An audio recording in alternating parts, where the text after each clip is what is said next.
Hello everyone, yes this is Sovin sir. आप सभी का इस चैनल में बहुत बहुत स्वागत है। बात होने वाली आज एक नए कंटेंट से, एक नए न्यूमेरिकल के चैप्टर से। जी हाँ, एक ऐसा चैप्टर लेकर आया हूँ जिस चैप्टर के बारे में बाहर तो एक अलग ही किस्म का बोलते हैं ना कि अफवाह उड़ा दी गई है कि भाई सोल्यूशन का न्यूमेरिकल्स मतलब टफेस्ट चैप्टर का न्यूमेरिकल तुम करने जा रहे हो।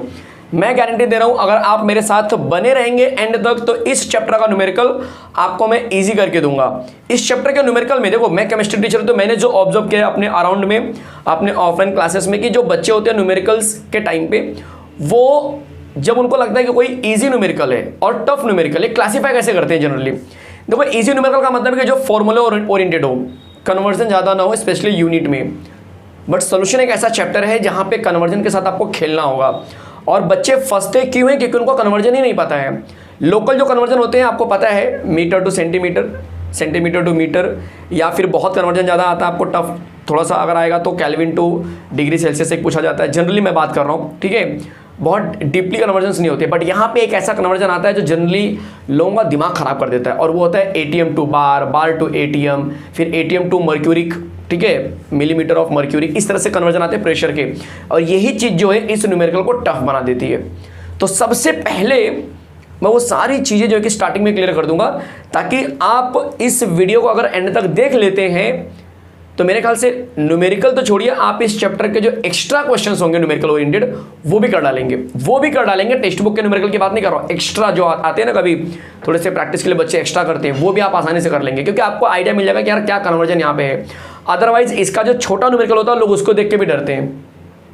चलो शुरू करते हैं। सबसे पहले मैं आपको न्यूमेरिकल्स दिखाऊंगा पूरा, मतलब न्यूमेरिकल्स में जो फॉर्मूला यूज होने वाले पहले वो दिखाऊंगा। एक बार फॉर्मूला आपने माइंड में सेट कर लिया, फॉर्मूला तो नो डाउट आपको पढ़ना ही पड़ेगा। देखिए, चैप्टर्स आपका पढ़ के हो गया तो बस आपको करना है कि आपको सिर्फ और सिर्फ उसके फॉर्मूले की प्रैक्टिस करना है। 2 से 3 बार लिखिए, एक चार्ट बना के दीवार पे चिपका दीजिए। कुछ दिनों तक आप लगातार उसको देखते रहेंगे, आपको याद हो जाएगा। ठीक है, फॉर्मूले का एक लिस्ट बना के चिपका दीजिए अलग अलग दीवार पे। 4-5 तो चैप्टर है मुश्किल से, समझ रहे, केमिस्ट्री में। इसीलिए आपके लिए बहुत अच्छा मौका है, टाइम भी मिल रहा है, और न्यूमेरिकल की सीरीज भी हमारी बहुत अच्छी चल रही है। सोल्यूशन चैप्टर का न्यूमेरिकल लाने का सिर्फ एक ही मकसद था कि बहुत सारे जो बच्चे हैं उनके माइंड में वो, मुझे बोलते हैं वो चेन, या वो जो कंसेप्ट है वो अंदर डाल देना आपके माइंड में, बस और कुछ नहीं। क्योंकि जो माइंड में एक बोलते हैं ना दीवार बन चुकी, एक शील्ड हो चुका है यार माइंड कहीं ना कहीं, कि यार ये न्यूमेरिकल नहीं होने वाला है, इस चैप्टर का न्यूमेरिकल हम नहीं कर सकते हैं। उस दीवार को, उस शील्ड को मुझे तोड़ना है, वो वहम को मुझे निकालना है आपके माइंड से। अगर आपको वहम एक बार निकल गया, खेलेंगे आप न्यूमेरिकल के साथ में। चलो दिखाता हूं। तो इंपॉर्टेंट फॉर्मूले देख सकते हैं आप यहाँ पे 11 फॉर्मूले हैं, मेजर फॉर्मूले यही यूज होने वाले। अगर आपने 11 ये प्रैक्टिस कर लिया, आपका चैप्टर खत्म हो चुका है न्यूमेरिकल के मामले में। एस मतलब सॉल्युबिलिटी इक्वल टू KH मतलब हेनरी कांस्टेंट इनटू P मतलब प्रेशर, अप्लाइड प्रेशर। KH जो होगा यहाँ पे उसका यूनिट होता है मोल लीटर इनवर्स अपॉन बार, या फिर मोल लीटर इनवर्स बार इनवर्स भी कर सकते हैं। तो यहाँ पे KH का यूनिट में प्रेशर जो होगा वो बार के फॉर्म में होगा, ये आपको याद रखना है। फिर उसके बाद ये रॉल्स लॉ के ऊपर जो क्वेश्चंस होते थे, जो उसके ऊपर न्यूमेरिकल्स होते थे, या फिर रॉल्स लॉ के ऊपर जो फॉर्मूले होते थे, वो मैंने यहाँ पे लिखा है। Pressure equal to P2 not minus P1 not, और टोटल ब्रैकेट लगा के X2, mole fraction of X2 बोल सकते हो। P1 नॉट लिया है मैंने, ये कंपोनेंट के लिए यूज होता है। P1 equal to Y1 into P, P2 equal to Y2 into P। अब ये चॉइस आपकी होगी, इसमें अगर आपको कहीं पे बोला गया फॉर एग्जांपल Y2 निकालो तो आप P2 अपॉन P1 P कर सकते हैं, यहाँ पे भी P1 अपॉन P कर सकते हैं, आपके इंटरनली चॉइस होगी।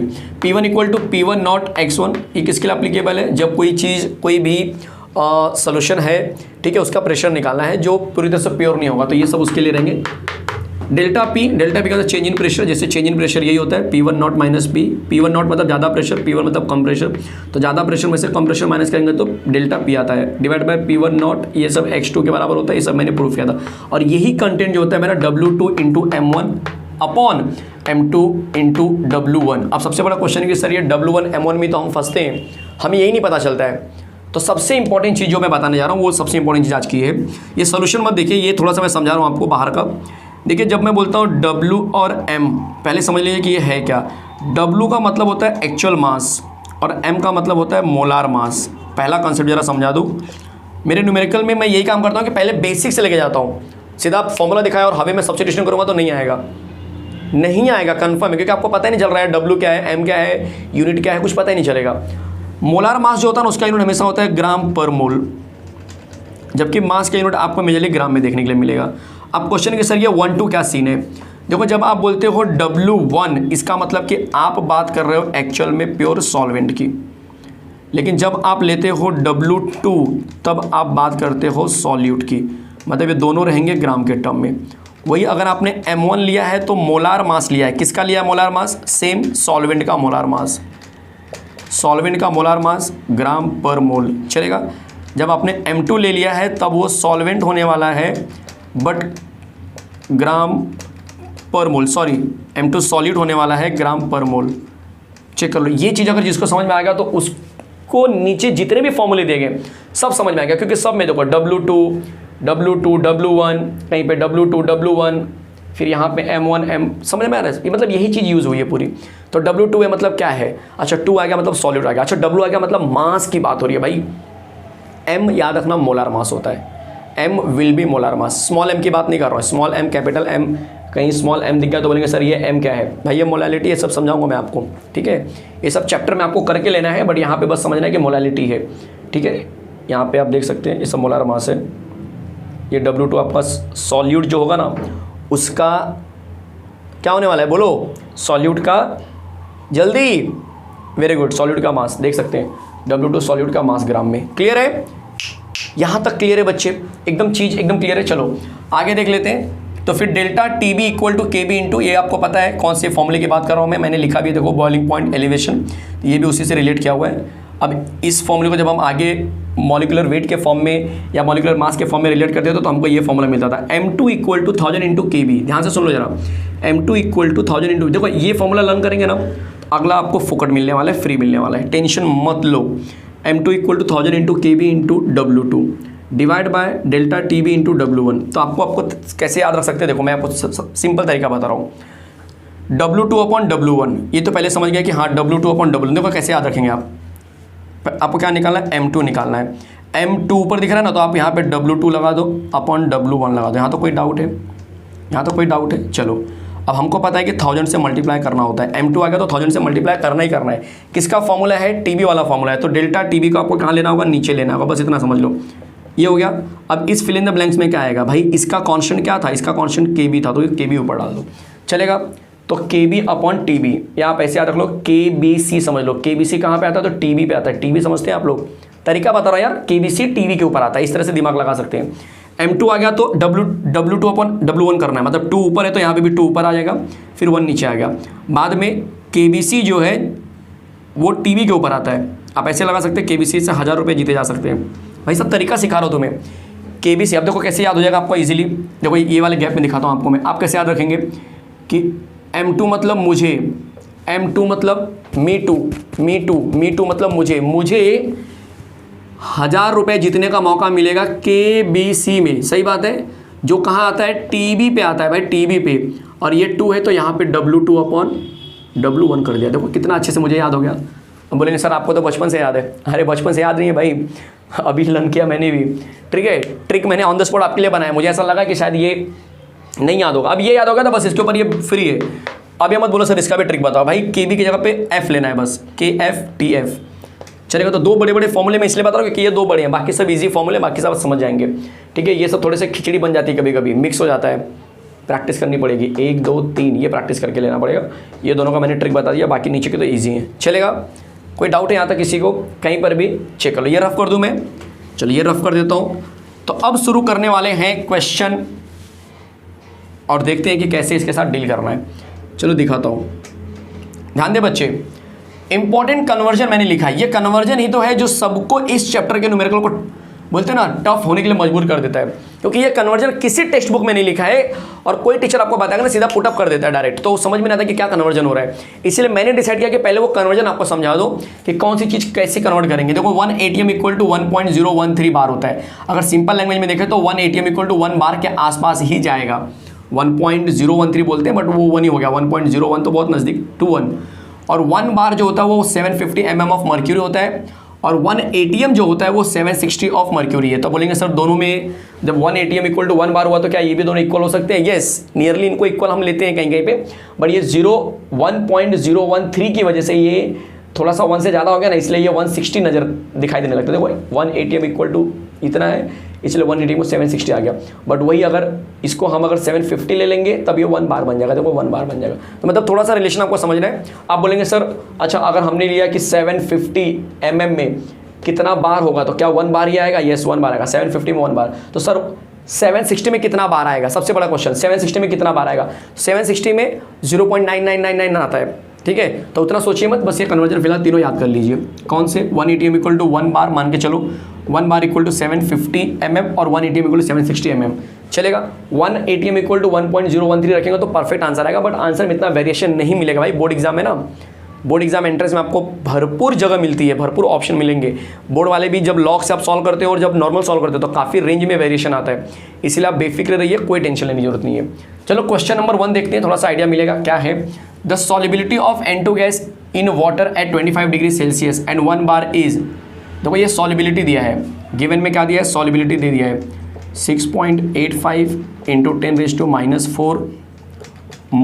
मोल पर लीटर दे दिया है।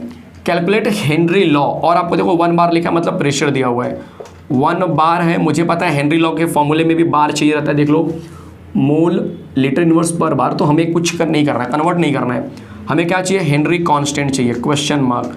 साथ में और क्या चाहिए? बी वाले में सॉलिबिलिटी चाहिए, एस। कब चाहिए? जब हमारा वही प्रेशर बन जाएगा 0.75 बार, मतलब ये न्यू कंडीशन के लिए। समझ में आ रहा है? कंफ्यूज मत होना। तो अब ये फॉर्मूला देख लो कौन सा लगेगा? S equal to K H into P. तो हम दिखाएंगे यहाँ पे S equal to K H into P, तो K H equal to S upon P. S कितना है? 6.85 into 10⁻⁻⁴ mole litre inverse upon P की जगह पे रख दिया मैंने 1 बार। सॉल्व किया तो आंसर यही आ गया 6.85 इंटू 10⁻⁴। यूनिट में बस अपॉन बार ऐड कर देना, ये हो गया आपका फाइनल आंसर के एच के लिए। कोई डाउट है? के एच मतलब कांस्टेंट, तो ये कांस्टेंट अब हम दूसरे इक्वेशन में यूज़ करने वाले। कौन सी इक्वेशन में? S equal to K H into P. हमें बोला है फाइंड द सॉलिबिलिटी, मतलब ये S हमें निकालना है, के एच हमने निकाल लिया और P जो हमको नया प्रेशर दिया हुआ है, के S equal to K H into P. के एच हमको पता चल गया 6.85 इंटू 10⁻⁴। प्रेशर हमको दिया है 0.75, चेंज नहीं करना है, चेंज नहीं करना है। सॉलिबिलिटी का सर हमको यूनिट नहीं पता है फॉर एग्जांपल, तब आप कंफ्यूज मत होना, तब यहाँ पे यूनिट आप लिख दो। ऐसे तो यूनिट पता ही होगा, नहीं पता तो यहाँ पे लिख दो इंटू 0.75 बार। ये बार कट गया तो मोल पर लीटर यूनिट बन जाएगा। अब इसको सॉल्व कर दो, 6.85 इंटू 10⁻⁻⁴। चलो क्या करेंगे? तो हम लोग क्या करते हैं 6.85 इंटू 10⁻⁻⁴ इंटू 75 इंटू 10⁻² कर सकते हैं ना इसको, तो -2 इसका और इसका माइनस। चलो ठीक है, यहाँ पे लिख लेते हैं पहले, बाद में सॉल्व करते हैं। चलो 6.85 इंटू 75, ऐसे को आप इजीली सॉल्व कर सकते हैं। 6.85 इंटू 75, 5 5 25 कैरी गया 2, 5 8 40, 40 प्लस 2 42 कैरी गया 4, 5 6 30 प्लस 4 34 चलेगा। 7 5 35 कैरी गया 3, 7 8 56 प्लस 3 59 कैरी गया 5, 42 प्लस 5 47, ठीक है। 5 7 9 4 13 7 3 10 11 5 चलेगा, 2 प्लेस पे डेसिमल, तो 513.75 आ गया। तो यहाँ पे लिख देते हैं हम लोग 513.75 इंटू 10⁻⁻⁶। देखो इतना आंसर आ रहा है। अब आपकी मर्जी है, अच्छा आंसर लिखने का तरीका ये होता है कि डेसिमल को यहाँ से यहाँ लाया जाए। तो अगर 2 प्लेस और लाता हूँ मतलब divide by 100, right.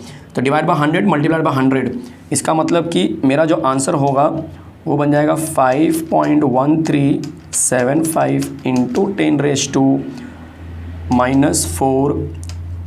Mole litre inverse. देखो यह आंसर हो जाएगा। समझ में आया? क्या किया मैंने? इसको डिवाइड बाय 100 किया रहूँगा और इसको मल्टीप्लाइड बाय 100 किया। डिवाइड बाय 100 की वजह से ये डेसिमल यहाँ से यहाँ चला गया और मल्टीप्लाइड बाय 100 किया, वो 10⁻² और -6 विल बी -4। तो ये मेरा फाइनल आंसर बन गया। कोई डाउट है? देख लो जरा जल्दी से। थोड़ा जगह कम पड़ रहा है, बट जगह कम पड़ रहा है, इरादे दिल आपके लिए बिल्कुल खुला हुआ है। ऐसा नहीं कि हमारे इरादे कम हो गए हैं लेक्चर लेने के, ऐसे कुछ नहीं है, ठीक है। तो बिल्कुल बेफिक्र रहिए, हर एक कंटेंट हर एक चीज़ आपको वेल प्रिपेयर करा के दी जा रही है और करा के दी जाती रहेगी। तो आपके जो छोटे भाई बहन हैं जो अब 10th से 11th में आ रहे हैं, जो 11th से 12th में आ रहे हैं, उनको प्लीज़ इस चैनल के बारे में गाइड कीजिए। जैसे आपको ये चैनल काफ़ी लेट मिला, ठीक है, तो ऐसा नहीं होना चाहिए कि उनका कुछ नुकसान हो जाए। काफ़ी चीज़ें ऑलरेडी चैनल पे हैं और जो बच्चे हमसे जुड़ेंगे उनके लिए भी मैं लगातार काम कर रहा हूँ, ठीक है, लगातार काम कर रहा हूँ, ठीक है। चलिए देख लीजिए न्यूमेरिकल, बहुत प्यारा सा न्यूमेरिकल था। तो मेरे ख्याल से सबको ये कंटेंट एकदम अच्छे समझ में आ गया होगा। पहला न्यूमेरिकल एकदम अच्छे समझ में आ गया, हेनरी लॉ के ऊपर न्यूमेरिकल। चलेगा, लेकर आता हूँ नेक्स्ट न्यूमेरिकल जिसमें कन्वर्जन रहेंगे प्रेशर के, तो मज़ा आएगा। चलो दिखाता हूँ। चलिए तो बढ़ते हैं न्यूमेरिकल नंबर 2 की तरफ, जो काफ़ी इंटरेस्टिंग होने वाला है और एक चैलेंज भी है आपके लिए, क्योंकि एक नया कॉन्सेप्ट सीखने जा रहे हैं। प्रेशर कन्वर्जन कैसे होता है, चलो दिखाता हूँ। क्वेश्चन को देखिए, the Henry law constant of methyl bromide is 0.159 mole litre inverse bar inverse. मतलब कि जो KH का जो वैल्यू है वो प्रॉपर दिया गया है, कोई कंफ्यूजन नहीं है, क्योंकि KH के वैल्यू में मोल लीटर इनवर्स अपॉन बार मतलब बार इनवर्स, तो KH के यूनिट में कोई चेंजेस नहीं है। व्हाट इज द सॉल्युबिलिटी, हमें सॉल्युबिलिटी पूछा गया है of methyl bromide in water at 25 degree Celsius and at pressure of 130 mm of mercury. यहीं पे आप फंसेंगे, क्योंकि अब 130 mm ऑफ मर्क्यूरी आ चुका है। तो बहुत से लोग क्या करते हैं 130 रखते, बोलते सब कुछ तो दिया है। इतना आसान नहीं है बच्चे। तो सबसे पहला क्वेश्चन है कि प्रेशर क्या दिया है।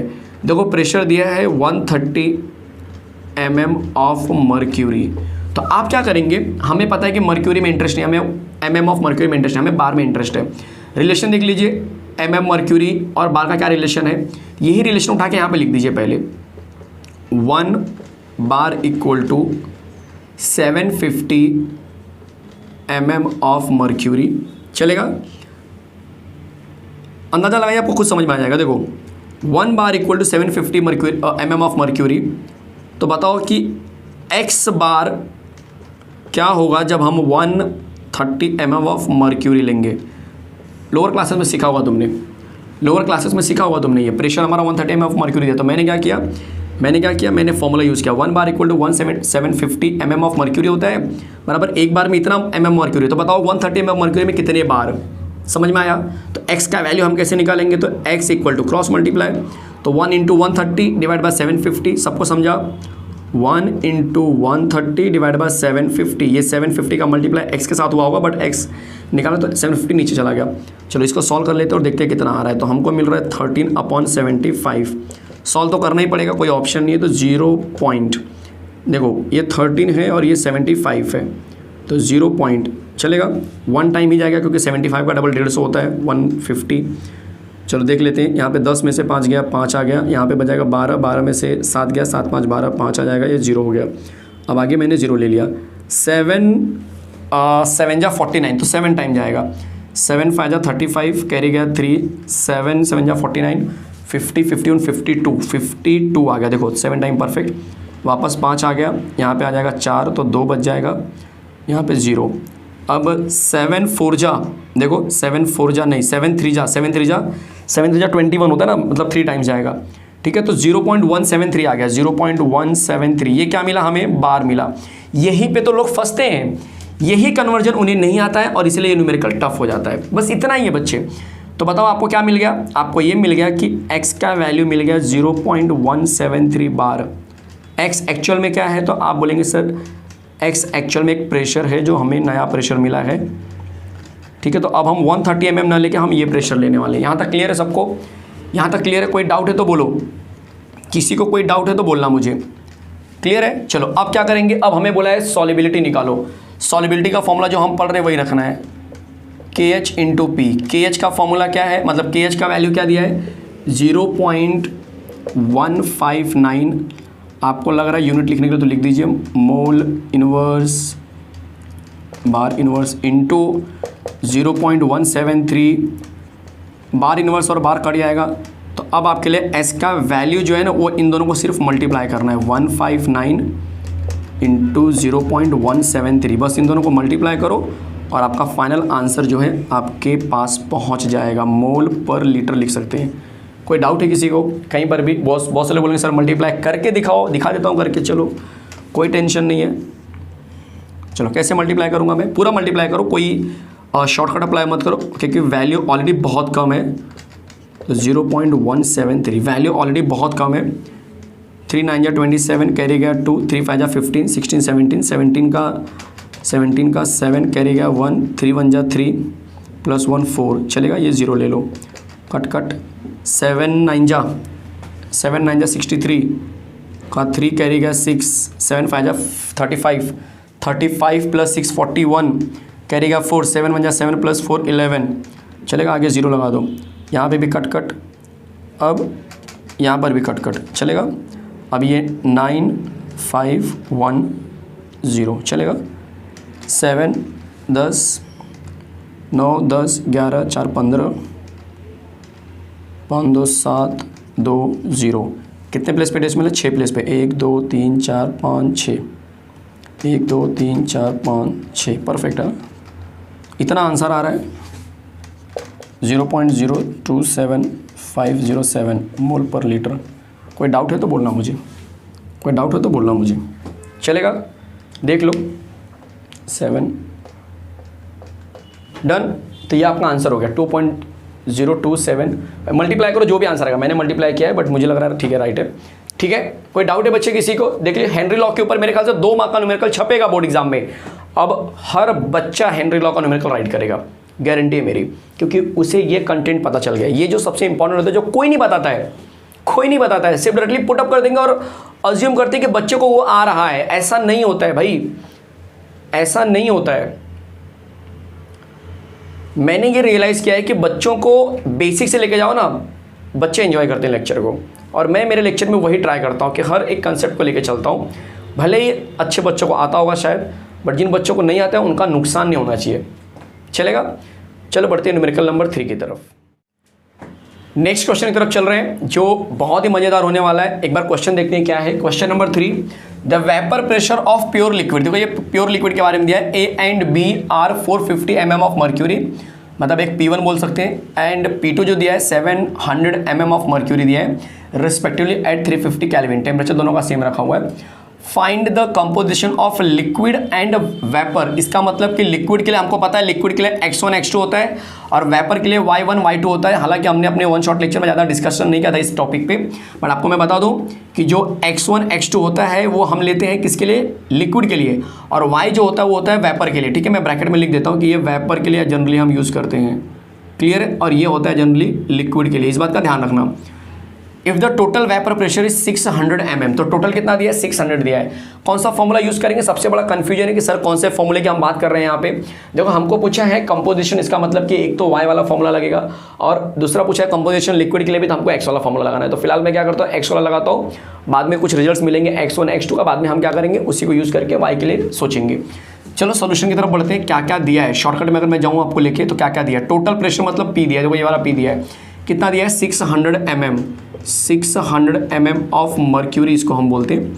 फिर क्या दिया है? ए को मैंने 1 ले लिया है, P1 नॉट, देखो ऊपर लिखा है प्योर लिक्विड तो P1 नॉट माना जाएगा। कितना है? 450 mm ऑफ मर्क्यूरी। कुछ भी आपको एक्स्ट्रा बाय हार्ट नहीं करना है। P2 दिया है जो कि है 700 mm ऑफ मर्क्यूरी।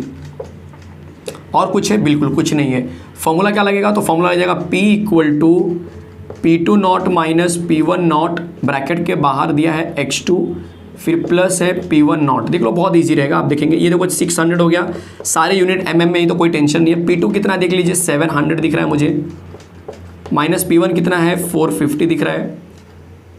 x2 को वैसे का वैसे रहने दो। P1 कितना है 450 दिख रहा है। अब इसको सॉल्व कर दीजिए आराम के साथ, एकदम रिलैक्स रहो। आपकी चॉइस है कैसे करना है।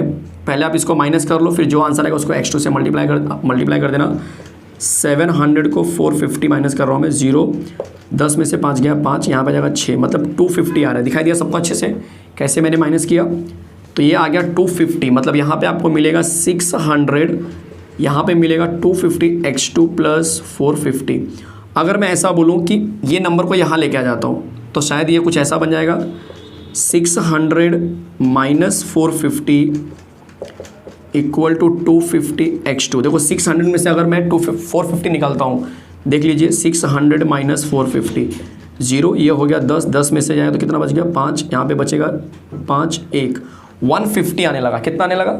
150। वापस से देख लो, सही जा रहा है एकदम, सब ट्रैक पे एकदम सब लोग, चलेगा। 150 आ रहा है, तो इसको माइनस किया तो कितना आ गया? 150 आ गया, इक्वल टू 250 इंटू x2। अब हम क्या करेंगे? x2 का वैल्यू निकालेंगे, तो 150 डिवाइड बाय 250, 0 0 कट गया, 5 से कट करो, 5 3 जा 5 5 जा, मतलब कि x2 इक्वल टू 3/5 आ गया, इसको सॉल्व कर दो 0.6 आ गया, 0.6 ना, 5 6 30, तो x2 मिल गया हमें 0.6। ये क्या है, कंपोनेंट फॉर लिक्विड था। अब आपको एक बात चीज़ बता दो जो मैंने यहाँ पे लिखा नहीं है, बट मैं अज्यूम कर रहा हूँ कि आपको आ रहा होगा। अगर मैंने ये गलती की है कि आपको आ रहा है और आपको नहीं पता, तो मैं यहाँ पे लिख देता हूँ x1 प्लस x2 जो होता है वो 1 होता है, ये मोल फ्रैक्शन का रूल है। और वैसे ही y1 प्लस y2 भी क्या होगा, 1 होगा। तो ये हमेशा याद रखना, ये मोल फ्रैक्शन के लिए यूज़ किया करते हैं। तो इस पैटर्न के हिसाब से x2 अगर मुझे मिल गया तो x1 plus x2 equal to 1 होना चाहिए।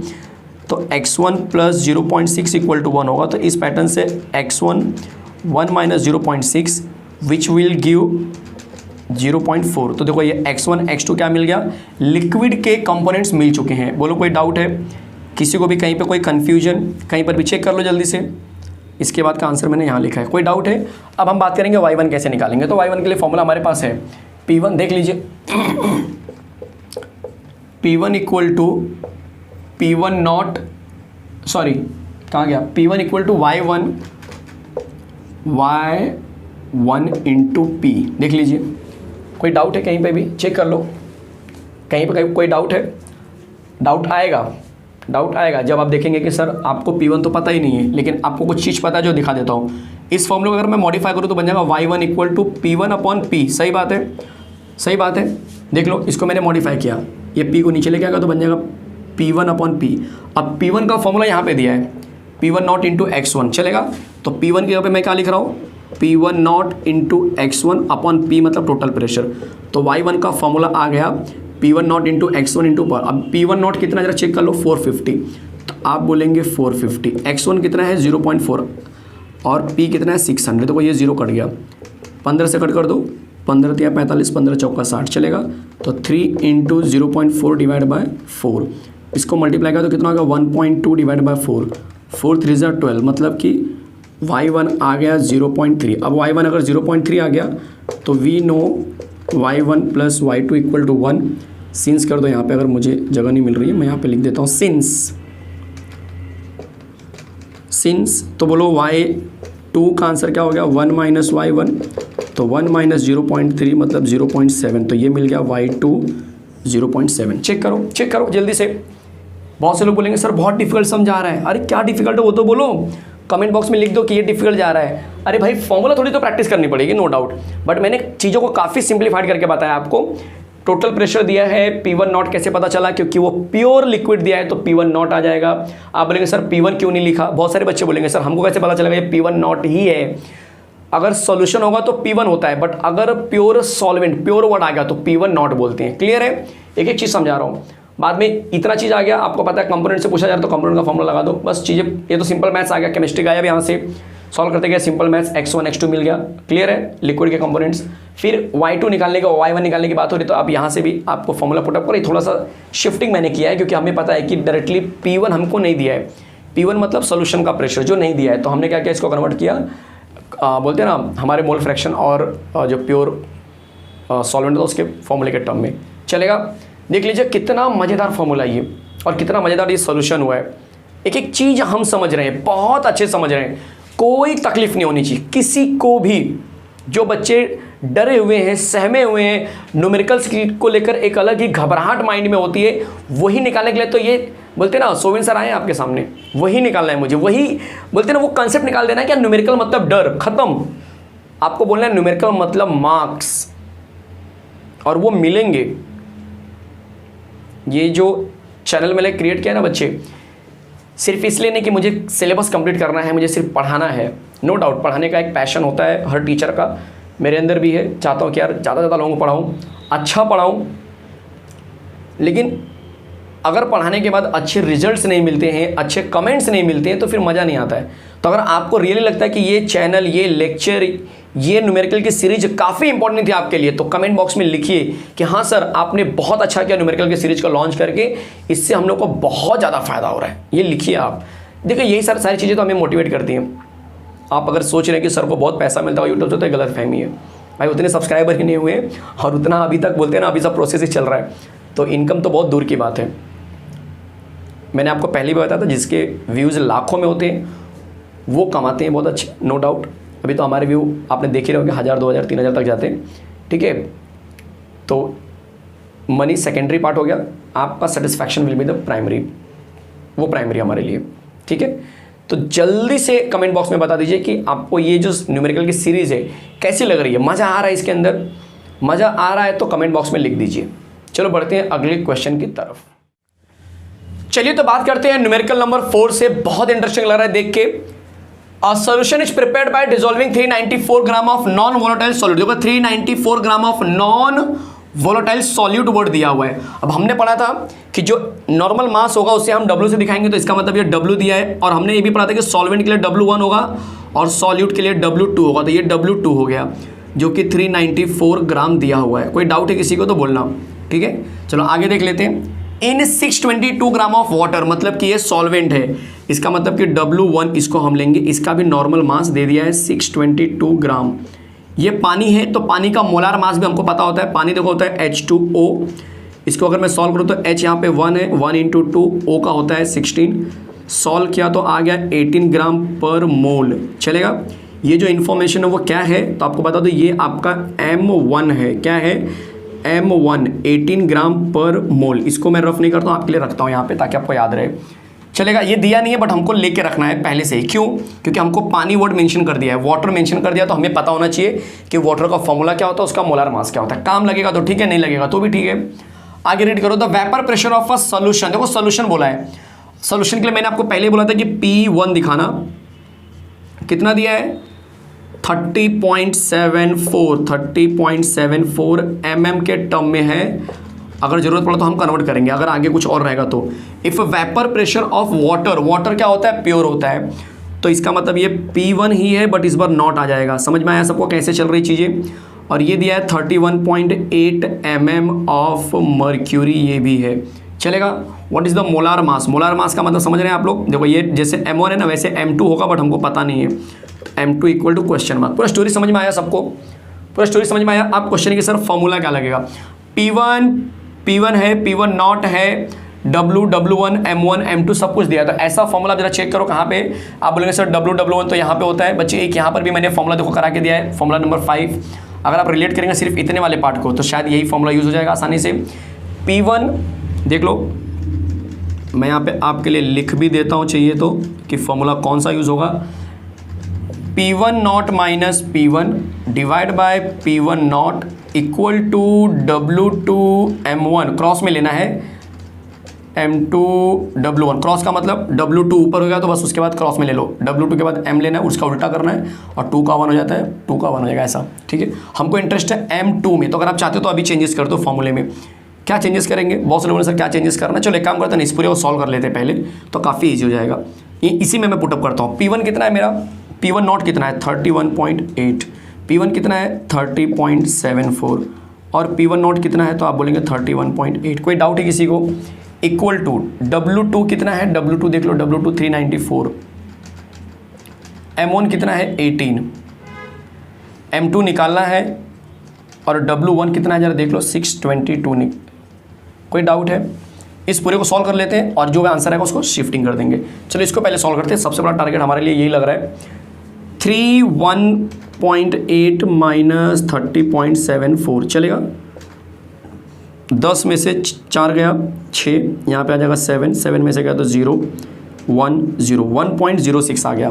तो 1.06 डिवाइड बाय 31.8 चलेगा। अब बहुत सारे बोलेंगे सर इसको कैसे डिवाइड करेंगे? मैं देखो कैसे करूँगा। अगर मैं एज ए स्टूडेंट तो मैं क्या करता, मैं इसको मल्टीप्लाई कर देता 100 से, इसको भी मल्टीप्लाई करता 100 से। कोई डाउट है? ये 394 × 18 भी करके रख लेता हूँ, आगे काम आएगा ही आएगा, अभी नहीं तो बाद में आएगा, बट करके रख लेते हैं। ठीक है, या कट करना है तो कट भी कर सकते हैं। 2 से कट कर दो, इसको 9 ले लो, 2 3 जा 2 1 जा 2 1 जा चलेगा। अब तक शायद थोड़ा और ईजी लग रहा है, या बाद में कट करते हैं, इसको डिवाइड कर सकते हैं शायद से। ये 1 टाइम तो जाएगा कंफर्म है, वो बाद में देखते हैं, या अभी करके रख लें। चलो अभी करके रख लेते हैं। 394 डिवाइड बाय 311, इसको बाद में करते हैं डिवाइड चाहिए तो। 311 1 टाइम जाएगा नो डाउट, यहाँ पे आ जाएगा 3, यहाँ पे आ जाएगा, नहीं ये तो डायरेक्टली जाएगा ना, 9 में से गया तो 8 0। 30 का देख लो, 30 का देख लो, 30 के कितने टाइम में आएगा? ये कितने टाइम में 33 जा 900, मतलब ये 2 टाइम जाएगा इसका मतलब। तो ये डेसिमल लगा दिया मैंने और 2 ले लिया। देखो 2 लूँगा तो कितना आएगा 622, कोई टेंशन नहीं। माइनस करो, 10 में से 2 गया 8, चलो यहाँ पे लिख देता हूँ, 10 में से 2 गया 8, और यहाँ पे कितना हो गया 2, तो बन जाएगा 0, और 8 में से 6 गया 2, 208 आ गया। फिर 0 लगा दो।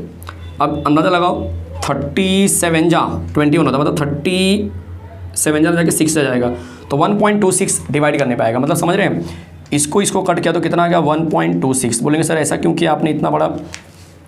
देखो सिंपल सा लॉजिक है, चीज़ें जितनी आसान करते चलेंगे उतना आपको आगे फ़ायदा होने वाला है, सिंपल एकदम। ठीक है, तो यहाँ पे आपको फिलहाल क्या मिल गया 1.26 इंटू 9 डिवाइड बाय m2 मिल चुका है। अब इसको ज़रा देख लेते हैं इनका क्या हालचाल है। तो इनका हालचाल ये कि ऊपर मैंने क्या किया, पूरा का पूरा डेसिमल गायब कर दिया, तो बन जाएगा 106, और नीचे मैंने डेसिमल गायब नहीं किया है, नीचे वाले को मैंने 31.8 मैंने वैसे का वैसे ही लिखा है। इनफैक्ट इसको मैं आपको समझाने के लिए 32 ले लेता हूँ। इतना वेरिएशन चलेगा भाई, टेंशन मत लो सर कैसे हो गया, इतना चलेगा। अब 10 का पावर जो 2 है ना उसको ऊपर लेके चले जाओ, तो ये बन जाएगा 10 का पावर -2। कोई डाउट है? अब इसको डिवाइड कर सकते हैं, डिवाइड क्या इससे छोटा भी कर सकते हैं, 2 से क्या तो 16 हो गया, ये 2 5 जा 2 3 जा, मतलब आ गया 53 divide by 16 into 10⁻² equal to जो है वहाँ पे लिख दो, ये मल्टीप्लाई कर दो ये चाहिए तो, और यहाँ पे देख लो 1.26 इंटू 9, 9 6 जा 54, कैरी गया 54 ना, कैरी गया 54 का 4, कैरी गया 5, 9 2 जा 18, 8 5 18, 23 को 3, कैरी गया 2, 9 1 कम 9, 10 11, चलेगा 2 प्लेस पे डेसिमल 11.34 आ रहा है, तो यहाँ पे आएगा 11.34 डिवाइड बाय m2। कितनी खुशी की बात है ना, फटाफट निकल रहा है सब। 11.34 डिवाइड बाय m2, क्लियर है? चलो इसको सॉल्व करते हैं और फटाफट गेम ख़त्म करते हैं। तो इसको तो डिवाइड कर सकते हैं यहीं पे, देख लो 53 डिवाइड बाय 16, 16 3 जा 48, 13 में से 8 गया 5, 0, फिर ये डेसिमल आएगा, फिर यहाँ पे 0, फिर 16 3 जा 48, फिर 10 में से जाएगा 2, 61 मतलब 3.31 के आसपास आ रहा है। कट किया तो कितना आ गया 3.31, मतलब 3.3 ले लो सीधा 1 क्या ले लो 3.3 into 10⁻² equal to 11.34 divide by m2। मुझे इंटरेस्ट है इस m2 में, तो मैंने m2 को यहाँ पे लेके आया और ये बंदा यहाँ चला जाएगा। 11.34 डिवाइड बाय 3.3 इंटू 10⁻², इसको ऊपर भेजा तो क्या बन गया 11.34 इंटू 10⁻² डिवाइड बाय 3.3। अब इस 2 की वजह से ये 1134 बन गए, और ये क्या बन गया 3.3 बन गया। बोलो समझ में आया? बोलो समझ में आया? आप क्या कर सकते हो एक्स्ट्रा, आप यही कर सकते हो कि इसको 33 ले लो, एक और 0 लगा दो, 10 से मल्टीप्लाई, यहाँ पे भी 10 से मल्टीप्लाई, इसको 33 कर दिया। समझ में आया? नहीं समझा तो यहाँ पे देख लो इंटू 10। अब समझ में आ गया? सर ऐसा क्यों किया? क्योंकि 33 से डिवाइड करने में मज़ा आएगा यार, तुम समझते क्यों नहीं हो? जो आंसर आएगा वही आपका आंसर होगा। मोलार मास इतना होगा पर मोल। ठीक है, देख लेते हैं क्या होगा। जगह तो नहीं दिख रही है मुझे, बट यहाँ पे मैं छोटी सी जो जगह है वही मैं यूज़ करूँगा बार बार। और कहीं पे जगह दिख रही है? नहीं दिख रही है। यहाँ पे भी जगह है बट काफ़ी कंजस्ट हो जाएगा। चलो देख लो, यहीं पे यूज़ करता हूँ मैं। एक्स और नेक्स्ट थोड़े टाइम के लिए मैं रफ कर देता हूँ, बाद में दोबारा लिख दूँगा। ठीक है, क्या है बच्चे देख लो 11340 डिवाइड बाय 33। एक अंदाज़ा लगाते चलो, समझ में आ जाएगा। 33 को 3 ले लो ना, 30 ले लो, तो 34 जा कितना होता है? 34 जा सोचो जरा, 34 जा 120, बहुत ज़्यादा होगा। 33 जा कितना होगा? तो 33 जा यहाँ पे 3 लिया तो शायद से परफेक्ट जाएगा, तो 3 टाइम्स जगह ये 3 टाइम्स कितना हो गया देख लो। 3 3 जा 9, 3 3 जा 9 करेक्ट। 13 में से 9 गया 4, 10 हो जाएगा यहाँ पे, 10 में से आएगा तो 1 आ गया, और ये कितना आएगा? ये 0 आ जाएगा। क्लियर है? फिर अगला मैंने 4 उतार लिया, तो 34 जा तो जाएगा कन्फर्म है। देख लो नहीं समझ में आ रहा है तो 4 3 जा 12, कैरी गया 1, 12 + 1 13 बराबर 131, 3 2 0। अब लगभग 7 जा के आसपास जाएगा शायद से। देख लो 7 3 जा 21, कैरी गया 2, 7 जा 21, 21 + 2 23 बराबर ना। मतलब ये बहुत नज़दीक आ रहा है, मतलब 346.9 आ रहा होगा, जो कि इक्विवेलेंट टू 346.9 होगा, जो इक्विवेलेंट टू 347 ही हो जाएगा एक तरह से। चलेगा? तो ये आपको सब समझना है। बट आगे जीरो भी दिया है ना आगे, अच्छा जीरो भी मैंने यूज़ कर लिया, कोई टेंशन नहीं। तो 347 ग्राम पर मोल, मुझे तो फिलहाल ये आंसर मिल रहा है, आप चेक करो कितना मिल रहा है। ठीक है, देखो मैं ये नहीं बोल रहा मैं कोई कैल्सी लेके बैठा हूँ या मैं कोई लॉग टेबल लेके बैठा हूँ, भाई लॉग तो मैं पहली बात स्टूडियो में है ही नहीं मेरे पास, तो इसलिए मजबूरी में मुझे लॉग यूज़ ही नहीं करता हूँ मैं। ठीक है, अगर आपको लग रहा है कि लॉग में आप एक्सपर्ट है तो आप लॉग लेके भी कर सकते हो, इसका लॉग लेके आप आसानी से कर सकते हो, क्योंकि ये ऊपर का बड़ा वैल्यू है, नीचे का छोटा वैल्यू, तो बहुत अच्छा नंबर आएगा, तो लॉग से भी कर सकते हैं। बट अगर आपको लग रहा है कि बड़े डिजिट के मल्टीप्लिकेशन या डिवाइड से आप खेलते हो, सिंपल मैथ्स आपको अच्छे से आता है, तो ये भी आप आसानी से कर सकते हो। मुझे मिला है फिलहाल 347 ग्राम पर मोल, आप देखिए आपको क्या मिल रहा है, चलेगा 90% यही मिलेगा, मैंने रॉन्ग कैलकुलेशन तो नहीं किया है। बट मैं क्या उम्मीद कर रहा हूँ आपसे कि जो मेथड है वो सबको समझ में आ गया होगा। भाई ये मेथड समझा रहा हूँ, यहाँ पे केमिस्ट्री चल रही है, मैथ्स तो आप आराम से घर पे बैठ के डील कर सकते हैं। चलेगा, बढ़ते हैं अगले न्यूमेरिकल की तरफ। कितना मजेदार कंसेप्ट था ये, चलो स्टार्ट करते हैं। चलिए तो चलते हैं न्यूमेरिकल नंबर 5 की तरफ। एंजॉय कर रहे हैं लेक्चर को, ऐसा मैं उम्मीद कर रहा हूँ। हर एक बच्चा जो है कि सॉल्यूशन के न्यूमेरिकल्स को बोलते हैं ना, सॉल्व कर दे रहा होगा, क्या बात है। चलो दिखाता हूँ, न्यूमेरिकल नंबर 5 की बात करते हैं। बहुत ही मजेदार न्यूमेरिकल दिख रहा है। The normal boiling point of ethyl acetate is 77.06। ध्यान से देखिए जरा, नॉर्मल बॉइलिंग पॉइंट की बात किया इसने। नॉर्मल बॉइलिंग पॉइंट का मतलब क्या होता है सर? नॉर्मल बॉइलिंग पॉइंट का मतलब क्या है, चलो यहाँ पे दिखा देता हूँ मैं आपको। एक चीज़ ध्यान देना कि जब आप बीकर लेते हो ना, तो ये बीकर है, इसमें आपने कोई सॉल्वेंट रखा है और वो अकेला है, प्योर फॉर्म में है, तब उस टाइम पे जो बॉइलिंग पॉइंट होता है उसको मैं TB बोलता हूँ, और आगे नॉट लगाएंगे, क्योंकि प्योर फॉर्म में ना, इसलिए नॉट लगाना जरूरी है। बट अगर आपने इसमें कुछ मिला दिया, तो मिलाने के बाद इसका जो बॉइलिंग पॉइंट होता है that is called as TB, क्योंकि अब ये क्या हो चुका है, सोल्यूशन के रूप में आ चुका है। ये बात सबसे मेन है, आपको याद रखना है। और डेल्टा TB जो मैंने लिखा नहीं है, डेल्टा TB जो होता है वो हमेशा जो सोल्यूशन का रहेगा यहाँ पे, उसमें से आप जो प्योर वाला रहेगा उसको माइनस करेंगे। यहाँ तक सबको क्लियर हो चुका है मैं क्या बता रहा हूँ? डेल्टा TB जो होगा वो TB minus delta TB not होता है, इस बात को ध्यान रख लो अच्छे से, चलेगा? इस बात को ध्यान रख लो, क्योंकि ये चीज़ें थोड़ी सी अब फॉर्मूले में मैंने यूज़ नहीं किया है, इस उम्मीद में कि डेल्टा TB आप निकाल पाएंगे आराम से, डेल्टा TF आप निकाल पाएंगे आराम से। नहीं निकाल पाएंगे तो मैंने समझा दिया कैसे निकालना है। तो चलो बोलो 77.06 क्या है बच्चे? तो आप बोलेंगे सर ये TB नॉट है, क्योंकि इथाइल एसीटेट प्योर फॉर्म में होगा, बराबर डिग्री सेल्सियस है। केल्विन में करना है कि नहीं करना है बाद में, पहले पढ़ते हैं पूरा न्यूमेरिकल फिर देखेंगे। और solution of 50 gram of solute, देखो 50 ग्राम ऑफ सॉल्यूट बोल दिया भाई, सॉल्यूट का मास बोला है, मतलब क्या बोलने की बात कर रहा है? सीधा सीधा W2 की बात कर रहा है। कितना दिया है? 50 ग्राम दे दिया है। आगे इन 150 ग्राम ऑफ इथाइल एसीटेट, देखो इथाइल एसीटेट क्या है? हमारा सॉल्वेंट है। किससे दिखाते हैं? W1 से दिखाते हैं। क्या होगा इसका? 150 ग्राम है, कोई डाउट नहीं। बॉइल्स एट 84.27 डिग्री सेल्सियस, मतलब ये जो है ना, ये जो सॉल्यूट है जब इसके अंदर मिलता है तब इसका बॉइलिंग पॉइंट बढ़ के वो बन जाता है, मतलब कि ये तब ये TB बन जाता है, जिसका आंसर होगा 84.27 डिग्री सेल्सियस। चलेगा? कोई डाउट है? Find the molar mass. Molar mass का मतलब आपको पता है M, लेकिन किसके लिए? सॉल्यूट के लिए। तो M2 equal to question mark, provided that, एक और इन्फॉर्मेशन दिया है, KB equal to 2.77 degree Celsius kg पर मोल। देखो डिग्री सेल्सियस यूनिट में दिया है, तो आपको एक चीज़ ध्यान देना है कि आपको कोई यूनिट कन्वर्ट नहीं करना डिग्री सेल्सियस वाला, आप इसको वैसे का वैसे ही रखो। M निकालना है सॉल्यूट के लिए। कोई डाउट है किसी को? चेक कर लो जल्दी से, समझा दो, बता दो अपने आप को कैसे हो रहा है, क्या होगा ये सब, क्या है ये सब। हर एक कंसेप्ट क्लियर है सबको?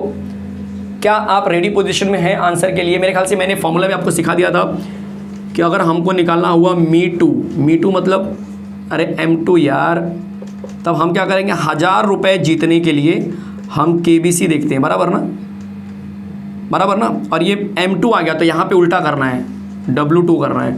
नहीं समझा? यहाँ पे देखो ना, 2 आ गया तो यहाँ पे 2 करना है। अब क्या करेंगे? ये KBC कहाँ पे आता है? तो आप बोलेंगे सर डेल्टा TB पे आता है। और ये W2 आ गया तो बोलो यहाँ पे क्या करेंगे? जल्दी जल्दी जल्दी जल्दी जल्दी जल्दी जल्दी जल्दी देख लीजिए, फॉर्मूले में भी दिया W1, मैंने बोला तो 2 आ गया तो यहाँ पे 1 करना है। क्लियर है? चेक कर लो फॉर्मूला एक बार। मी2 मतलब M2 1000 into KB into W2 into delta TB चलेगा? तो पहले आप क्या करेंगे? चाहिए तो आप डेल्टा TB तो तुरंत निकाल ही दो।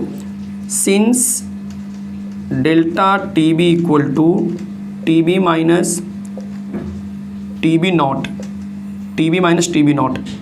TB कितना है? 84.27 माइनस ये कितना है? 77.06। चलेगा? तो यहीं पे माइनस कर दें हम लोग, 84.27 77.06, यहाँ पे आ गया 1, यहाँ पे आ जाएगा 2, 14 में से गया तो 7, 7.21 सिंपल है, सबको समझ में आया अच्छे से। 7.21 जो है मेरा यहाँ पे डिग्री सेल्सियस आ गया। तो 7.21 डिग्री सेल्सियस क्या है, ये डेल्टा टीवी है जो आगे हमें काम आएगा। चलेगा, काम क्या आएगा अभी पुटअप ही कर दो सीधा सीधा, आप तो सब्स्टिट्यूट ही कर रहे हैं ना सब कुछ। तो स्टार्ट करो, M2 इक्वल टू 1000 को वैसे का वैसे रखो, सारे यूनिट अच्छे से वेल प्रिपेयर्ड, कोई चेंजेस नहीं करना है। M2 का सर यूनिट क्या होगा लास्ट में, तो आपको बता दूँ, आपका M2 का यूनिट मिलेगा ग्राम पर मोल मिलता है। चलेगा, तो कोई कन्फ्यूजन नहीं है कुछ। चलो देख लो, फटाफट देख लो कैसे करेंगे। तो 1000 हो गया ये, आगे बोलो आगे बोलो आगे बोलो। KB कितना दिया है 2.77 इंटू, आगे बोलो W2 कितना दिया है, देख लो जरा W2 कहाँ पे दिया है, W2 50 है तो 50 लिख दो। आगे चेक करो डेल्टा TB कितना है, अब तो हमें पता चल गया 7.21 है, इंटू W1 कितना है देख लो 150 है, जो कट रहा उसको काट दो सीधा सीधा, 5 3 चलेगा। और कुछ है क्या, नहीं। अब सीधा सीधा क्या करेंगे, इसका इसमें मल्टीप्लाई करो तो 7 3 21 आ गया, और ये मल्टीप्लाई तो 2000 कुछ आएगा। तो M2 इक्वल टू देख लेते हैं, इसको मल्टीप्लाई करेंगे ना तो 277 आ जाएगा। क्या आएगा 277, एक और जीरो लगा देना, डिवाइड बाय 7.21 इंटू 3, तो यहाँ पे मिल गया 2770। देखो यहाँ पे कैसे करेंगे, 3 1 जा 3, 3 2 जा 6, 2 7 जा 31, 21, 3 7 जा 21। चलेगा, कोई डाउट है तो बोलना मुझे, कहीं पर भी कोई कन्फ्यूजन होगा ना तो सीधा बोल देना सर ये डाउट आ रहा है मुझे, क्लियर कर दूंगा, पूरा क्लियर कर दूंगा। अब क्या करोगे, कुछ नहीं करना है सर, कुछ नहीं करना है, रियली कुछ नहीं करना है, नहीं बहुत कुछ करना है, दिखाता हूँ आपको मैं। डिवाइड करना है, कैसे डिवाइड करेंगे हम, 21.63 को मैं सीधा 22 ले लूँ।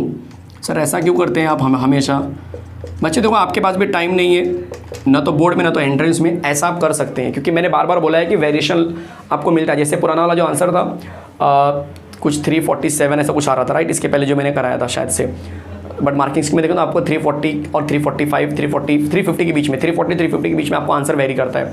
तो इतना रेंज आपको मिलेगा 10 ग्राम का, 10 ग्राम का रेंज मिल रहा है भाई, ऐसा नहीं कि 10 का रेंज मिल रहा है, 10 ग्राम, वो यूनिट के ऊपर डिपेंड करता है। ठीक है, यहाँ पे सीधा सीधा अब हम डिवाइड कर सकते हैं, पहले 2 से कर दो ताकि और छोटा बन जाए मेरा, 2 1 जा 2, 2 3 जा 6, फिर 1 आएगा, 2 8 जा 16, फिर 2 5 जा ये 11 आ गया, तो 1385 डिवाइड बाय 11।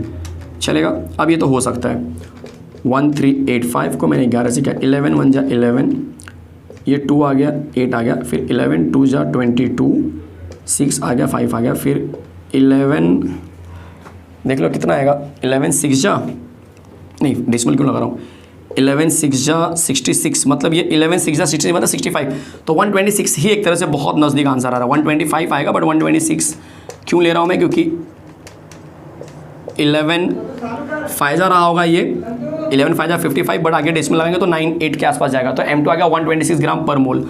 बस यही आंसर है भाई, चेक कर लो फटाफट, चेक कर लो जल्दी से। तो सॉल्यूट का जो मोलार मास आ रहा है वो आ रहा है 126 ग्राम पर मोल। कोई डाउट है किसी को, कहीं पर भी कोई डाउट है, चेक करो जल्दी से, चेक करो फटाफट, समझाओ अपने आप को।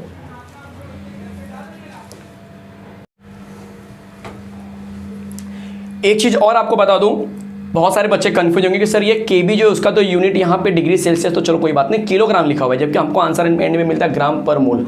बच्चे ये जो किलोग्राम दिया है ना, उसका कन्वर्जन ऑलरेडी इस फॉर्मूले में करके दिया हुआ है। ये जो दिख रहा है आपको फॉर्मूला, तो उस फॉर्मूले में पहले से ही बोल दिया गया कि ये 1000 उसी लिए यूज करते हैं, क्योंकि जनरली होता क्या है कि ये जो आप देखेंगे ऊपर ना, देखो एम आया हुआ है, स्मॉल एम, ये जो होता है ना आपका, वो नेचर दिखाता है कि भाई number of moles of solid divide by mass of solvent in KG, या mass of solution in KG. तो वो केजी में होता है, उसको हम ऑलरेडी ग्राम में कन्वर्ट कर लेते हैं, तो मतलब ये जो केबी का आंसर जो केजी में आता है वो ऑलरेडी ग्राम में कन्वर्ट हो जाता है। तो यहाँ पे केजी दिया है तो कंफ्यूजन नहीं होना चाहिए सर केजी तो इसको ग्राम में करना है क्या, बिल्कुल नहीं करना है, ये इंटरनली ऑलरेडी हो चुका है। क्लियर है, तो ये जो चीज़ें दिख रही है आपको पूरा वेल प्रिपेयर्ड है, लास्ट में आपको क्या मिलेगा, सिर्फ और सिर्फ ग्राम पर मोल मिलेगा। क्लियर है, कंफ्यूजन होने पर इसलिए मैं स्पेसिफिक कर रहा हूँ, अदरवाइज बहुत से लोग क्या करेंगे यहाँ पे कन्वर्ट करेंगे और फिर बाद में खुद ही कंफ्यूज होंगे, सर मेरा आंसर नहीं आ रहा है। चलो अगला न्यूमेरिकल दिखाता हूँ, काफ़ी इंटरेस्टिंग है, काफ़ी मज़ेदार है, बस आपको दिमाग चलाना है। चलिए तो बात करते हैं न्यूमेरिकल नंबर 6 की। काफी इंटरेस्टिंग न्यूमेरिकल दिख रहा है, ये कॉम्प्लिकेटेड लेवल एकदम हाई मैंने कर दिया है, ठीक है। मैक्स टू मैक्स आपको इस लेवल तक न्यूमेरिकल आ सकते हैं, इससे ज्यादा टफ न्यूमेरिकल है नहीं इसके अंदर। और जो लास्ट का कंसेप्ट है वो तो सिर्फ आपको दिखा दिया हुआ है, बट इसके न्यूमेरिकल पूछे बहुत ही कम जाते हैं। शायद ही किसी साल आपको मिलेगा ऑस्मोटिक प्रेशर के ऊपर न्यूमेरिकल आया हुआ है, और ये सिंपल है, पीवी इक्वल टू एनआरटी आप बोलते हैं ना, बस उसी के ऊपर। देखो ना, इस वी को यहाँ ले लो तो बन जाएगा PV equal to NRT. P मतलब यहाँ पे प्रेशर मतलब पाई है, तो पाई मतलब प्रेशर यहाँ पे होता है, और ऑस्मोटिक प्रेशर हम इसको बोलते हैं पाई के टर्म में। बट हमारा रेगुलर जो गैस होता है उसको हम पी के टर्म में दिखाते हैं, मतलब कि आइडियल गैस इक्वेशन में, बट लिक्विड में हम उसको पाई दिखाते हैं। इतना ही फर्क है, तो मतलब ये कहीं ना कहीं वही सिंपल सा फॉर्मूला यूज हुआ है, तो इसमें इतना ज़्यादा क्वेश्चंस हो नहीं सकते। तो अब जो मैंने मैक्सिमम न्यूमेरिकल्स कराए वो सब ऊपर जो बहुत ही ज़्यादा कॉम्प्लिकेटेड लेवल होता है वो सब मैंने सेलेक्ट किया हुआ है, ताकि आपकी प्रैक्टिस एकदम बोलते हैं ना हाई लेवल की रहे।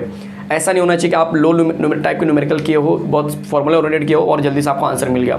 चलो लेके चलते हैं क्वेश्चन नंबर 6 की तरफ।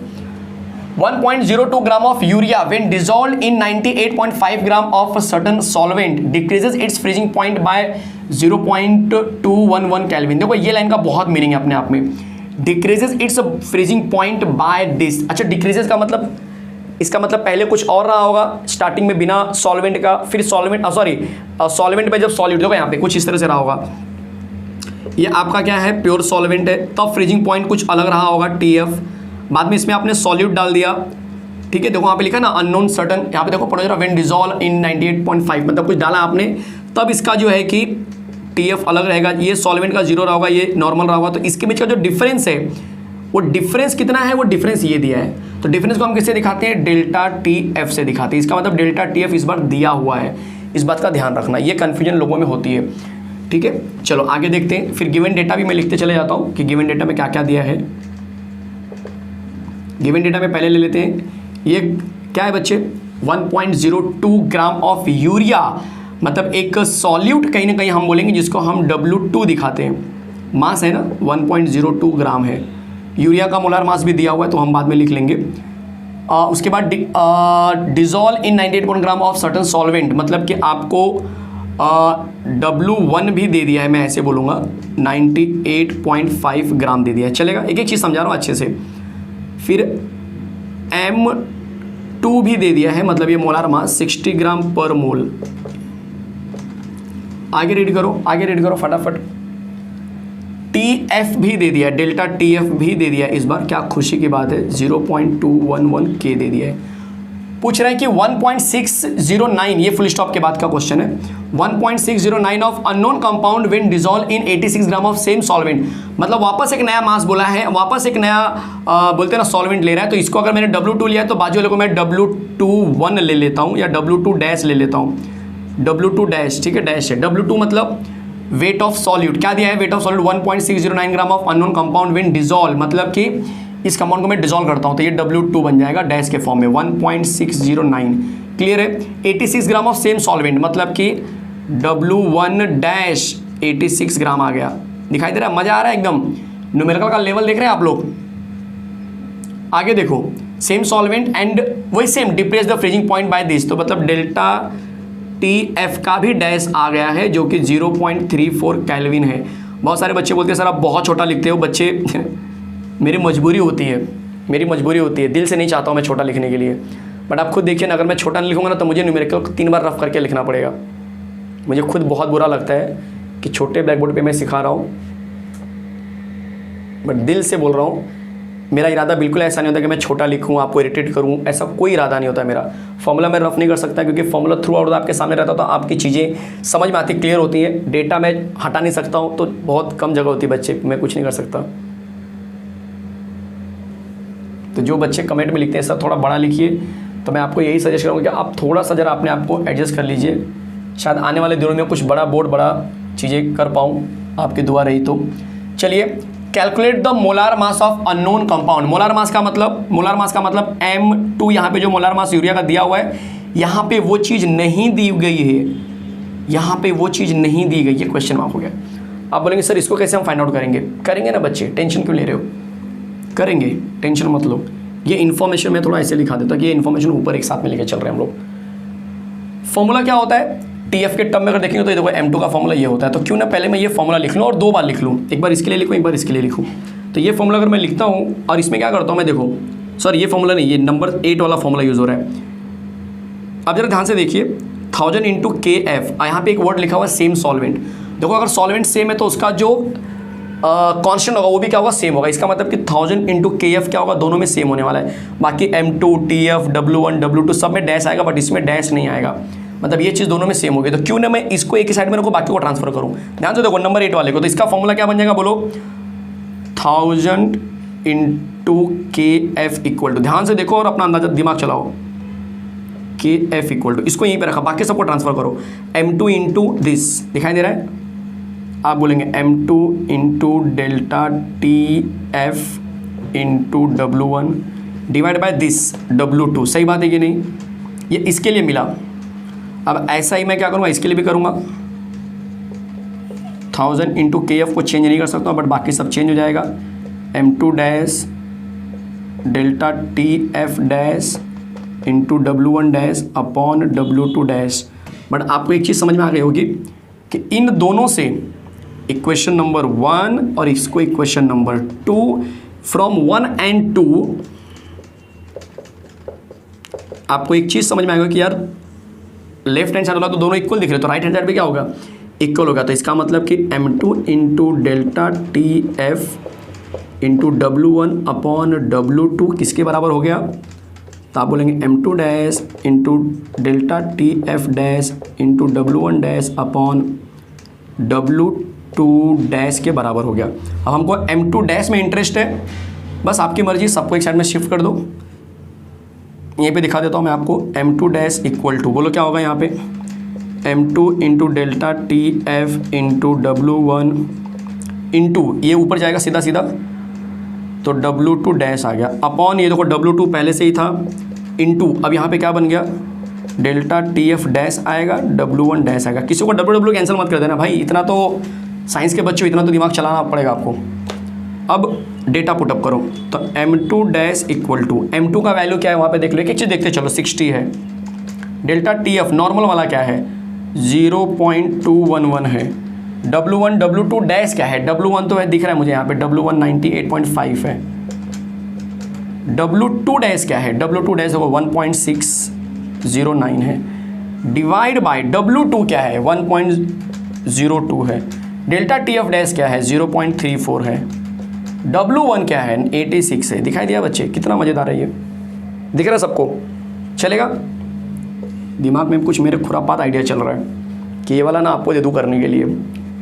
यस, कर पाएंगे आप लोग, क्यों नहीं कर पाएंगे। ये 1.02 का मतलब 1 ही तो हो गया, तो इसको सिर्फ मल्टीप्लाई करो। ये 60 है, इसको 0.211 न लेके 0.21 भी ले सकते हो। 98.5 को 98.5 ठीक है चलेगा, इसको 1.6 रहने दो। ऐसे छोटा करके ना आप M2 डैश निकाल सकते हो। क्या आप M2 डैश निकाल सकते हो?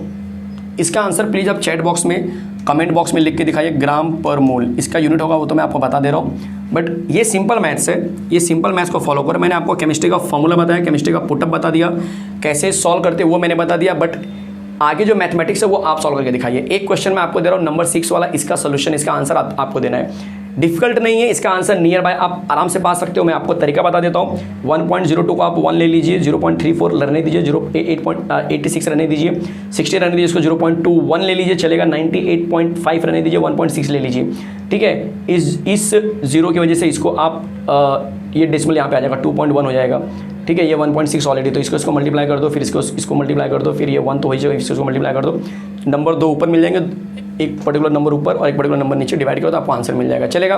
तो देखते हैं कितने बच्चे इसको सीरियसली सॉल्व करते हैं और कमेंट बॉक्स में इसका आंसर लिखते हैं। तो ये क्वेश्चन मैंने आपके लिए रखा है। देखिए सोल्यूशन चैप्टर का न्यूमेरिकल खत्म हो चुका है। आप बोलेंगे सर लास्ट वाला तो आपने करा ही नहीं। लास्ट वाला ऐसा नहीं कि नहीं करा है, क्योंकि इतना ईजी है ना कि फिर आपको लगेगा कि सर आपने सब ईजी न्यूमेरिकल सेलेक्ट किया। भाई मैंने डिफिकल्ट वाले ले लिए पहले ही, तो ईजी वाला मैं आपसे एक्सपेक्ट कर रहा हूँ, चलेगा। तो इस तरह से एक बहुत ही प्यारा सा जो न्यूमेरिकल्स का कंटेंट चल रहा था वो मैंने खत्म किया। सॉल्यूशन चैप्टर में बहुत ज्यादा डिमांड थी कि सर ये न्यूमेरिकल एक अलग ही लेवल का होता है जो हमें नहीं समझता है, सच में नहीं समझता है। और ये मैंने अपने ऑफलाइन क्लासेस में भी, अपने ऑफलाइन बच्चों से जब मैं बात करता था तो भी मैंने देखा था कि हाँ यार ये तकलीफ होती है बच्चों को कि ये न्यूमेरिकल्स में वो फंसते हैं। इसीलिए मैंने मेरे जितने भी ऑनलाइन, जितने भी यूट्यूब पे बच्चे हैं उनको ये तकलीफ ना आने पाए, इसीलिए मैंने इस चैप्टर का न्यूमेरिकल बनाया है। न्यूमेरिकल की सीरीज मैंने ऐसे शुरू नहीं किया कि ठीक है न्यूमेरिकल शुरू करते हैं। भाई न्यूमेरिकल एक बहुत इंपॉर्टेंट एस्पेक्ट होता है जब आप केमिस्ट्री से डील करते हो, क्योंकि 6 चैप्टर लगभग ऐसे हैं जो न्यूमेरिकल से ओरिएंटेड होते हैं, और 6 चैप्टर में अगर 1 से 2 मार्क का भी न्यूमेरिकल आ गया तो समझ लो 12 मार्क के न्यूमेरिकल आपको मिलेंगे। और बोर्ड की तरफ से भी दिया गया है 12 से 15 मार्क का न्यूमेरिकल का वेटेज दिया गया है, तो कोई डाउट नहीं है 12 से 15 मार्क आप छोड़ के नहीं जा सकते हैं। 4 चैप्टर के न्यूमेरिकल हमने कर दिए हैं अपने सीरीज में। इस न्यूमेरिकल की सीरीज में मैंने 4 चैप्टर के न्यूमेरिकल्स करा दिए। कौन कौन से? Ionic equilibrium, chemical kinetics, electrochemistry और ये सॉल्यूशन चैप्टर। तो 4 मेजर चैप्टर के न्यूमेरिकल्स हो चुके हैं। बहुत जल्दी मैं थर्मोडायनामिक्स का जो 1 शॉट है वो लेकर आने वाला हूं, जो बच्चे बिल्कुल बेसब्री से इंतजार कर रहे हैं। इंतजार में ही मजा है, बिल्कुल आप बेफिक्र रहिए। सोविन सर आपको हर एक चैप्टर का 1 शॉट करा के देंगे, बेफिक्र रहिए। ऑर्गेनिक कंपाउंड के बारे में, ऑर्गेनिक केमिस्ट्री के बारे में थोड़ा सा मैं अनाउंसमेंट कर दूं कि ऑर्गेनिक कंपाउंड या ऑर्गेनिक केमिस्ट्री का जो लेक्चर है मेरे चैनल पे ऑलरेडी अवेलेबल है। पहले तो नेमिंग रिएक्शन की जो सीरीज वो मैंने खत्म कर दिया है, तो जो लोग बिल्कुल नहीं ऑर्गेनिक रिएक्शन से डरते हैं तो वो कम से कम नेमिंग रिएक्शन करके जाइए। आपको लग रहा है कि नहीं मुझे नेमिंग रिएक्शन नहीं करना है, मुझे पूरा चैप्टर करना है, तो बच्चे ऑर्गेनिक 1 शॉट अगर आप देखेंगे ना तो जल्दी समझ में नहीं आएगा, क्योंकि ऑर्गेनिक में बहुत सारे कंसेप्चुअल चीजें होती हैं। लाइक अल्फा कार्बन क्या होता है, बीटा कार्बन क्या होता है, बीटा हाइड्रोजन क्या होते हैं, ठीक है, फंक्शनल ग्रुप क्या होता है, नेमिंग कैसे लिखते हैं, वो हर एक चैप्टर में अलग अलग चीजें होती हैं। और किस चैप्टर में कौन सी चीजें मिक्स होंगी हम वो जल्दी पता नहीं चलता है। वो पता तब चलेगा जब आप चैप्टर को इंडिविजुअली बहुत अच्छे से किए रहेंगे, तब आपको 1 शॉट में मजा आएगा। तो इसलिए मेरी आपसे हम्बल रिक्वेस्ट है, मैंने ऑर्गेनिक के चारों चैप्टर को बहुत अच्छे से पढ़ा के डाल दिया है मेरे चैनल पे। प्लेलिस्ट में जाइए, वहां पे सर्च कीजिए, चैप्टर को सर्च कीजिए डायरेक्टली, कोई 1 शॉट में नहीं मिलेगा। ये चैप्टर में सर्च कीजिए, अभी टाइम बहुत है। और पहले के टाइम पे मैंने लेक्चर बड़े बड़े नहीं होते थे, आधे घंटे के, 30 मिनट के, 35 मिनट के या 20 मिनट के ऐसे होते थे। तो आप एक दिन में 3 मतलब मान के चलो अगर एक चैप्टर में 12 वीडियो है तो आप आराम से 2 दिन में देख के खत्म कर देंगे। मतलब इससे क्या होगा कि आपका कंसेप्चुअली स्ट्रांग हो जाएंगे, तब आपको 1 शॉट समझ में आएगा। आप ये सोचो कि सीधा सर अगर ऑर्गेनिक का 1 शॉट देंगे आप समझ जाएंगे, बहुत मुश्किल होने वाला है। ऑर्गेनिक ऐसी चीज है जो आपको पहले उसका बेसिक आना बहुत जरूरी है। आपको पता नहीं अल्काइल हैलाइड क्या होता है, मैं यहाँ पे लिखूंगा अल्काइल हैलाइड से देखो ये प्रोपेनॉल बन गया, आपको पता नहीं चल रहा है ये प्रोपेनॉल होता क्या है। प्रोपेनॉल इज अल्कोहल, 3 कार्बन का अल्कोहल। प्रोपेन मतलब ही नहीं पता आपको, मतलब बेसिक का आना बहुत जरूरी है, और वो 1 शॉट के लेक्चर में बेसिक नहीं दे पाऊंगा मैं। तो इसीलिए आपसे रिक्वेस्ट है, हाथ जोड़ के रिक्वेस्ट है, देखो मैं हाथ जोड़ रहा हूं, हाथ जोड़ के आपसे रिक्वेस्ट है कि भाई मेरे लिए नहीं, सोविन सर के लिए नहीं, अपने लिए ऑर्गेनिक को मजबूत बनाओ। और ऑर्गेनिक आएगा तो ही आप एंट्रेंस भी क्लियर कर पाएंगे इजीली, क्योंकि ऑर्गेनिक का वेटेज जो है ना बच्चे काफी ज्यादा होता है। भाई न्यूमेरिकल तो आपने मतलब 12 से 15 मार्क होते हैं, बट ऑर्गेनिक का वेटेज अकेले 24 मार्क तक का होता है, नियर अबाउट। अगर आप जाके देखेंगे तो मिलेगा 24 से 25-26 मार्क तक का ऑर्गेनिक आता है। और रिएक्शन की अगर मैं बात करूँ एंट्रेंस एग्जाम में, वहाँ पर भी काफ़ी वेटेज है। 50 मार्क का जो MCQ होता है एंट्रेंस एग्जाम में MST CT में, उसमें से मुश्किल से 6-7 न्यूमेरिकल्स मिलेंगे, ज़्यादा न्यूमेरिकल्स मिलते नहीं है, न्यूमेरिकल ज़्यादा होते नहीं है, ठीक है, जो सच है वो बता रहा हूँ। हर चैप्टर से एक न्यूमेरिकल मान के चलो, तो 6 चैप्टर और 11th के 1-2 चैप्टर रहेंगे, मतलब 6 से 7 चैप्टर का न्यूमेरिकल, 50 में 6-7 चैप्टर का न्यूमेरिकल। उसके बाद जो है ऑर्गेनिक जो होता है 11th का ऑर्गेनिक और 12th का ऑर्गेनिक मिला के अप्रॉक्सीमेटली जो है कि आपको वापस 10-12 मार्क का रिएक्शन सिर्फ आएगा। मतलब जितने न्यूमेरिकल उससे थोड़ा सा ज़्यादा ऑर्गेनिक ही रहने वाला है, ये ध्यान देना। और उसके बाद बच्चे में जो कंटेंट रहेंगे फिजिकल वाले रहते हैं, तो कल लगभग 25 मार्क ऑर्गेनिक, 25 मार्क इनऑर्गेनिक ऐसा होता है। बट इनऑर्गेनिक में आपको न्यूमेरिकल भी रहेगा, और ऑर्गेनिक वाले में सिर्फ 25 मार्क का लगभग आपको थोड़े से रिएक्शन ओरिएंटेड और रिएक्शन भी रहेंगे, प्लस रिएक्शन ओरिएंटेड क्वेश्चन भी रहेंगे, ठीक है। ग्रीन केमिस्ट्री हो गया आपका, या फिर पॉलीमर हो गया, ऐसे क्वेश्चंस को भी मैं ऑर्गेनिक में डाल दे रहा हूँ फिलहाल, बट ऐसा होता नहीं है, ठीक है। तो इसलिए मेरी आपसे रिक्वेस्ट है कि पहले आप एक चैप्टर को टारगेट कर लीजिए।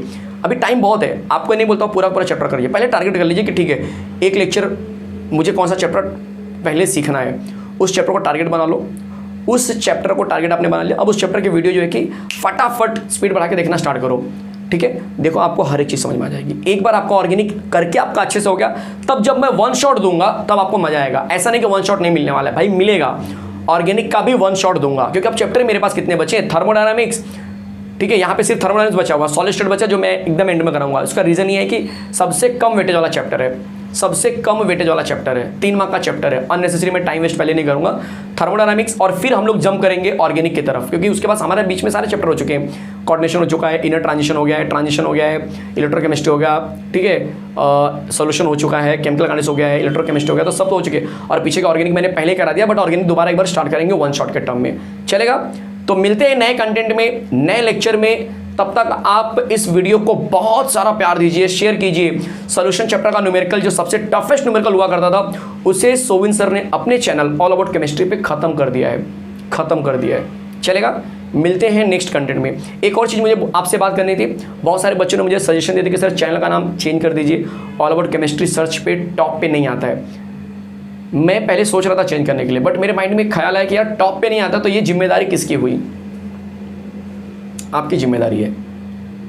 इतना शेयर कर दीजिए, इतने लोगों को हमसे जोड़ने के लिए, या बोलते ना जोड़िए, कि ये चैनल टॉप पे आ जाए। जब भी ऑल अबाउट केमिस्ट्री सर्च किया जाए तो पहले हमारा ही चैनल आना चाहिए, आपका चैनल आना चाहिए। ठीक है, चलो मिलते हैं नेक्स्ट लेक्चर में।